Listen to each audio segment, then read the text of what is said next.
Namo Amida Buddha. Thank you so much for dropping by this video. So,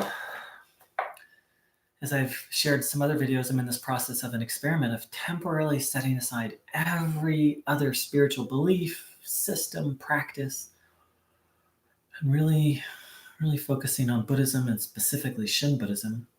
And I'd like to share a little bit why. And so this is from the author Paul Roberts in Shin Buddhism 101, and this is what inspired me to do this. So first of all, he goes through and expresses his belief that the Buddha is the most awake being to ever walk on this planet, meaning the purest, the highest teacher.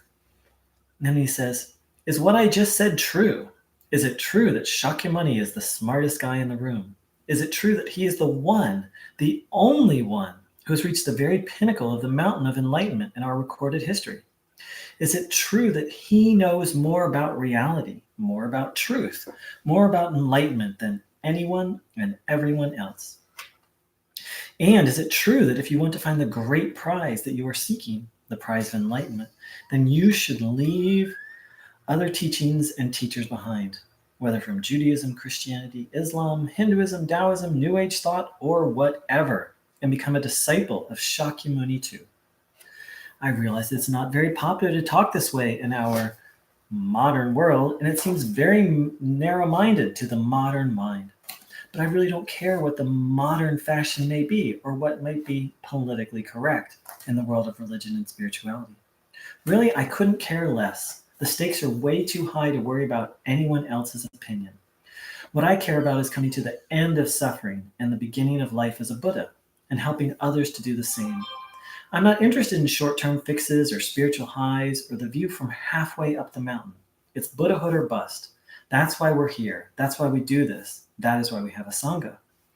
So if you've got that sort of visceral negative reaction to hearing me talk this way, meaning talk this way about the Buddha being the highest teacher, that's a good example of you having your own pre-existing thoughts and beliefs, your own matrix of ideas, your own cup full of your own tea.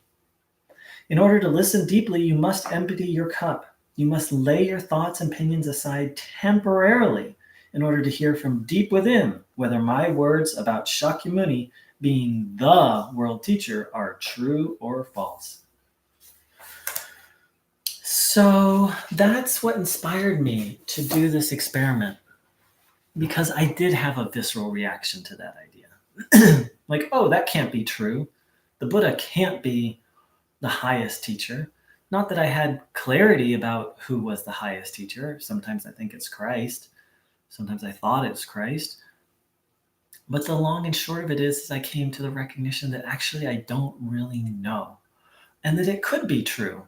But the fact that I was closed to it meant one thing, that I was closed. So I'm doing this experiment where for 40 days, I'm just putting aside all my ideas. Now, Paul isn't asking us to believe that the Buddha is the highest teacher. He's asking us to put aside our other ideas and then to listen deeply within, to get an answer from inside of ourselves. Oh, you can't see, I'm tapping from inside of ourselves, whether that's true or not. He's not trying to convert anyone, and in essence, Shin Buddhism isn't trying to convert anyone, but it is trying to get people to have a realization that comes from within. And as personally as a non-Buddhist, but even for someone who is a Buddhist, we have so many ideas that it's very hard to to accurately hear what the Shin message is, much less take time to check in and see how we feel about it. So that's what I'm doing. I'm fasting from all my other spiritual practices, all my other spiritual ideas, and listening deeply to Buddha Dharma, and listening deeply to specifically Shin Buddha Dharma. So again, what I read was from the book Shin Buddhism 101 by Paul Roberts. There's e-copies available on the internet. And thank you so much for dropping by. Namo Amida Buddha.